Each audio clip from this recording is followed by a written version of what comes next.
Television adverts for e-cigarettes will be able to show the device itself. Until now, they could talk about the product, but not show it. So does any depiction glamorise smoking, and will it appeal to non-smokers rather than those who are already hooked? I'm joined here in the studio by Deborah Arnott, who's Chief Executive of the campaigning charity ASH, whose aim is to eliminate the harm caused by tobacco. Lorien Jollye is from the New Nicotine Alliance, which describes its aims as reducing harm from cigarette smoking without necessarily giving up nicotine. Good morning to you both. Good morning. Deborah Arnott, what do you think about this idea of the change, that actually you can show somebody smoking an e-cigarette? We're not so concerned about whether or not it's shown, it's how it's shown. And I think the new CAP rules, the new Committee on Advertising Practice rules, require the advertising to be socially responsible. And advertising which shows the use of these products, which glamorises and sexualises their use, we would be opposed to. We don't think that's responsible advertising. OK, Lorien Jollye, where are you on this? I think there's a very important question actually to be asked here, and there's pretty much only one thing that matters. And will these adverts overall increase or decrease smoking? And I think it's fairly obvious that if you allow smokers to be exposed to the concept of harm reduction and e-cigarettes, then the overall effect should be that it reduces smoking. Yes, but the point is that electronic cigarettes are widely known about. Over 90% of smokers and non-smokers know exactly what these products are.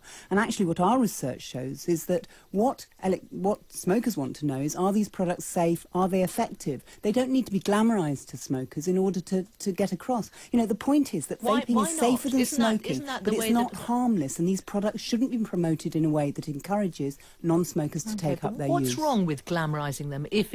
Do you not think that that might act as a lure for somebody who is already smoking?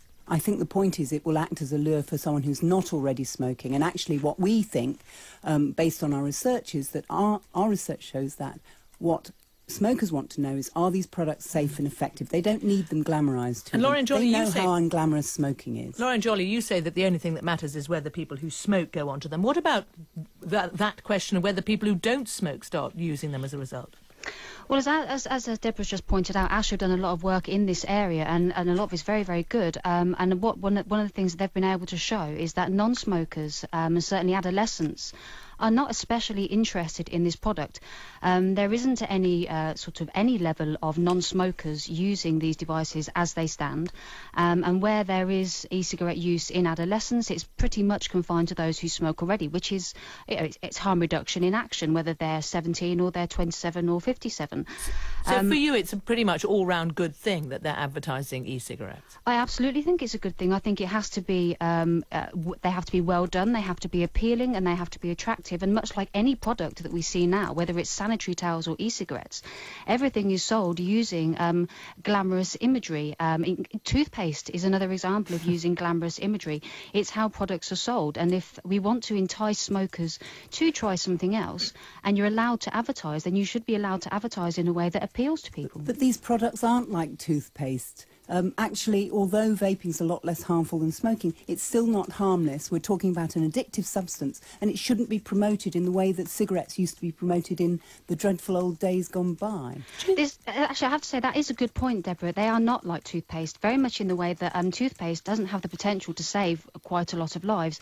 As Peter Hayek and many others have said, and Robert West, for every 1 million smokers that change to electronic cigarettes, we have the potential to save 6,000 lives a year. So no, they're not like toothpaste. They're actually far more important. Do you really want to risk non-smokers taking this up, young people taking this up? Yes, they're not at the moment, because that's what our research shows too, but we don't want to put people to that risk. I would ask you what the risk is of young people or adolescents or anybody of any age actually taking up electronic cigarettes. I mean, we are not seeing any data that suggests, and logic itself would say to us, that there's no reason for people to migrate from using electronic cigarettes onto combustible tobacco, it being a considerably less pleasant experience. Over half all smokers have tried these products. Smokers know they're there. They don't need them glamorised. They want to know if they're safe and effective. That's Deborah what they Arnott, really need Lorien to know. Jollye, thank you both very much.